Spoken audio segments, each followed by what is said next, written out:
पे। तो अब जैसे कि हमारा 20 फरवरी को नोटिफिकेशन जारी होने के बाद ये पीडीएफ अपलोड कर दिया गया है वेबसाइट पे यूपीएससी कमीशन द्वारा, यूपीपीएससी कमीशन द्वारा। तो इसमें जो हमारा नोटिफिकेशन था पीएससी आरएफओ और इनके लिए जो नोटिफिकेशन था उसका हम पूरा डिटेल डिस्कशन करते हैं पीडीएफ में। आप यहाँ से व्यू एडवर्टाइजमेंट पे जाएंगे तो यहाँ से आपका पीडीएफ डाउनलोड हो जाएगा और यहाँ से आप अप्लाई करना जाएंगे तो यहाँ से आप अप्लाई कर सकते हैं। ठीक है, तो सबसे पहले हम पीडीएफ को एक डिटेल में पहले देख लेते हैं, उसके बाद हम इस पर बात करेंगे। ठीक है, तो ये जैसे आप व्यू एडवर्टाइजमेंट में क्लिक करेंगे वेबसाइट पे, उत्तर प्रदेश कमीशन जो हमारा वेबसाइट है पब्लिक सर्विस कमीशन का, तो वहाँ से आपका ये पीडीएफ डाउनलोड होगा। तो चलिए हम एक एक चीज़ डिटेल में डिस्कस करते हैं, इसमें क्या क्या रिक्वायरमेंट है, क्या क्या चीज़ें, एज क्या क्राइटेरिया क्या है, कितनी फीस होगी, ठीक है, सिलेबस क्या हो सकता है, क्वालिफिकेशन रिक्वायरमेंट क्या हो सकता है। ठीक है, तो सबसे पहले तो ये हमारा जो किस चीज़ के लिए है, पीसीएस एग्जामिनेशन के लिए है, एसीएफ के लिए एंड आरएफओ के लिए। ठीक है, ये तीन का है। चलिए नीचे आते हैं हम। यहाँ पे कुछ स्पेशल इंस्ट्रक्शन दिए गए हैं जो फॉलो करने होंगे आपको जब आप फॉर्म फिलअप करते हैं, है ना। तो ये आपको एक बार रीड कर लेना है। बात करते हैं एग्जाम एप्लीकेशन फ़ीस क्या होगी। तो एप्लीकेशन जो फ़ीस है हमारी 100 रुपये रहेगी, प्लस 25 रुपये इसमें प्रोसेसिंग फ़ीस होगी, तो टोटल हमारा 125 होगा। बाकी शेड्यूल कास्ट और अदर डिसेबिलिटी पीडब्ल्यू डीज के या एक्स सर्विसमैन के लिए अलग अलग फ़ीस स्ट्रक्चर दिया गया है। बहुत काफ़ी कम फीस स्ट्रक्चर है, ज़्यादा नहीं है, 125 रुपये ही है। ठीक है, अ, और भी आप अगले पेज पे जैसे आएंगे आप, तो यहाँ पे आपको वही फीस स्ट्रक्चर के बाद इंफॉर्मेशन दे रखी है कैसे कैसे आपको क्या क्या चीज़ें फिलअप करना है और किस किस पोजीशन के लिए करना है। उसके बाद जब आप आगे आएंगे तो आपको यहाँ पे आप देख सकते हैं कि जो एसीएफ और आरएफओ का जो एक पे स्केल होता है, ग्रेड स्केल, वो आपको यहाँ पे उन्होंने गिवन कर रखा है, जो 15,600 से लेके 39,100 तक का ग्रेड पे रहेगा। गैजेटेड पोस्ट होगा, ग्रुप बी का है। ठीक है, बाकी आगे जब हम आएंगे तो यहाँ आप देख सकते हो, यहाँ पे आपको क्वालिफिकेशन दे रखा है।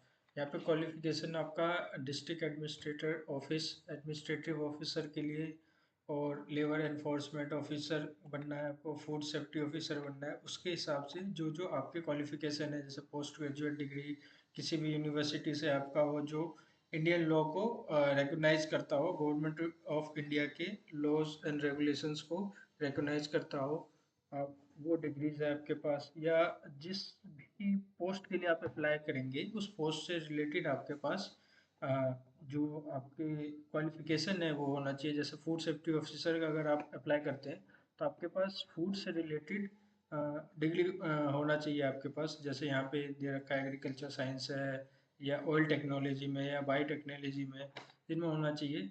ठीक है, ये डिसिप्लिन है फूड टेक्नोलॉजी के, तो आप इसको एक बार रीड कर सकते हैं। ठीक है, ऐसे ही हर पोस्ट के लिए दिया गया है। बैचलर डिग्री कॉमर्स आप किसी भी यूनिवर्सिटी से करते हैं तो आप इस पोस्ट के लिए अप्लाई कर सकते हैं।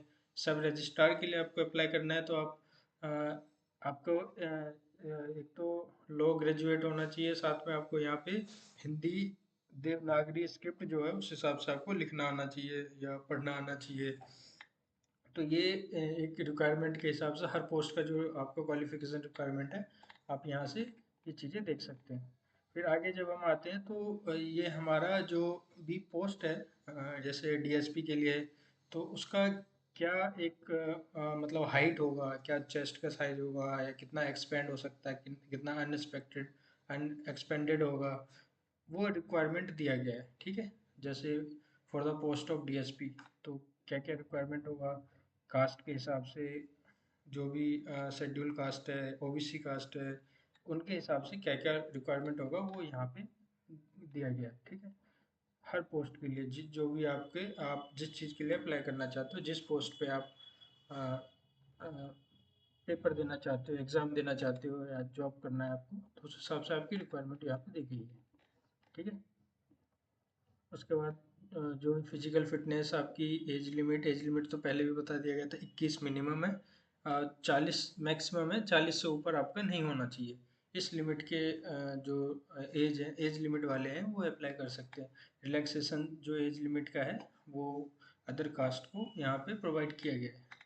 ठीक है, तो जैसे मेल के लिए वैसे फीमेल कैंडिडेट के लिए भी ये पूरा रिक्वायरमेंट, जो भी हाइट है, जो भी रिक्वायरमेंट होगी वो यहाँ पे गिवन है।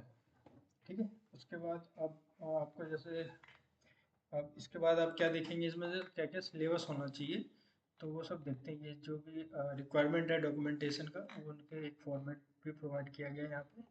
ठीक है, अब नीचे आ जाते हैं हम, और यहाँ से हम देखते हैं जो हमारा क्या क्या होना होगा, मतलब जो एक पैटर्न होता है, पैटर्न में जैसे जनरल हिंदी जो कंपलसरी सब्जेक्ट है, जैसे आप यहाँ से हम स्टार्ट करते हैं, यहाँ से प्लान ऑफ एग्जामिनेशन में, यहाँ से आप जब आप रीड करेंगे तो यहाँ पे आपको सारे इंस्ट्रक्शन दे रखे हैं कि सबसे पहले आपका प्रीलिम्स होगा, उसके बाद आपका पेपर 2 होगा, फिर पेपर 3, 4, 5, 6, 7, 6 तक होगा, मतलब तो कैसे कैसे वो आपको वो सिलेबस दिया जाएगा, कैसे आपको तैयारी करनी है, वो चीज़ें होंगी। कब से कब एग्ज़ाम होगा, जैसे 9:30 से 11:30 एक पेपर होगा आपका, और उसके बाद 2:30 से 4:30 बजे दूसरा पेपर होगा सेम डे में। कितने मार्क्स का होगा, 150 से 100 क्वेश्चन होंगे आपके, 200 मार्क्स के होंगे, तो ये आपको पीडीएफ में प्रोवाइड कर रखा है। जहाँ पे कंपलसरी क्या क्या हो सकता है, कंपलसरी जैसे आपका जनरल हिंदी, एसए और जनरल स्टडी के जितने फर्स्ट से लेके 6th पेपर तक, ये कंपलसरी सब्जेक्ट है। ठीक है, उसके बाद आपका जो लास्ट होता है जिसे हम इंटरव्यू कहते हैं, पर्सनैलिटी टेस्ट या वाइवा वो, या जो 100 मार्क्स का आपका जो इंटरव्यू होता है उस वो एक लास्ट होगा, उसके बाद अ, भर्ती कर दिया जाता है। ठीक है, तो पेपर 1 में जो जनरल स्टडीज़ होंगे उसमें क्या क्या चीज़ें आ सकता है वो यहाँ पे मेंशन कर रखा है, क्या क्या चीज़ें आपको पढ़ना है, किस किस चीज़ की तैयारी करनी है, वैसे पेपर 2 के लिए दे रखा है। फिर आपको जो एलिमेंट्री मैथमेटिक्स जो 10th लेवल तक का होगा, जिसमें आपको अरिथमेटिक, अलजेब्रा, ज्योमेट्री, स्टैटिस्टिक्स, ये सब चीज़ें आपको पढ़ना पड़ेगा। ठीक है, जैसे इंग्लिश का है, सामान्य हिंदी का है। ठीक है, फिर जनरल स्टडी 2 में क्या क्या आएगा, फिर अपेंडिक्स 4 में जैसे हम आते हैं एसए हो गया, जनरल स्टडी 1 में, जनरल स्टडी 2 में। ठीक है, ये सारे पैटर्न दिए हुए हैं सबके कि आपको क्या क्या पढ़ना है। ठीक है, तो ये आप यहाँ से एक बार रीड कर सकते हैं। ठीक है, उसके बाद जैसे अ, जैसे बीटेक वाले हैं या उनके हिसाब से मतलब जो एक जो कोर सब्जेक्ट होता है, जैसे किसी भी ग्रेजुएशन डिग्री का, उसके हिसाब से भी क्या क्या चीज़ें आ सकता है वो भी दे रखा है। जैसे एग्रीकल्चर का है पेपर 1, उसमें क्या क्या चीज़ें आ सकता है वो चीज़ें मेंशन है। एग्रीकल्चर का पेपर 2, ठीक है, ऐसे एग्रीकल्चर इंजीनियरिंग का पेपर 1 सेक्शन है, फिर से एग्रीकल्चर इंजीनियरिंग का पेपर 2 में क्या क्या आएगा वो दे रखा है। बोटेनी में क्या आएगा, केमिस्ट्री में क्या आएगा, है ना, और केमिकल इंजीनियरिंग आ गया यहाँ पे, सिविल इंजीनियरिंग आ गया यहाँ पे। ठीक है, तो इनके क्या क्या हो सकते हैं, जैसे यहाँ पे स्ट्रेंथ ऑफ मटेरियल, और जितने भी सिविल के रिक्वायरमेंट मतलब सब्जेक्ट्स होते हैं जो आप एकेडमिक्स में पढ़ते हैं, वो सब चीज़ें आएगा। ठीक है, पेपर 2 में सिविल इंजीनियरिंग में क्या क्या आएगा, तो ये सारे सब्जेक्ट मेंशन कर रखा है, जो जिससे आपको आसानी हो जाएगा अपने पेपर की तैयारी करने में। ठीक है, ये होता है, ये सब आपको एक बार रीड कर लेना है। बाकी इसके बाद ये पीडीएफ ख़त्म होता है यहाँ पे। और अप्लाई कैसे करना है, अप्लाई के लिए आपको वेबसाइट पे, जो Uttar Pradesh public service commission का वेबसाइट है, यहाँ पे आना है।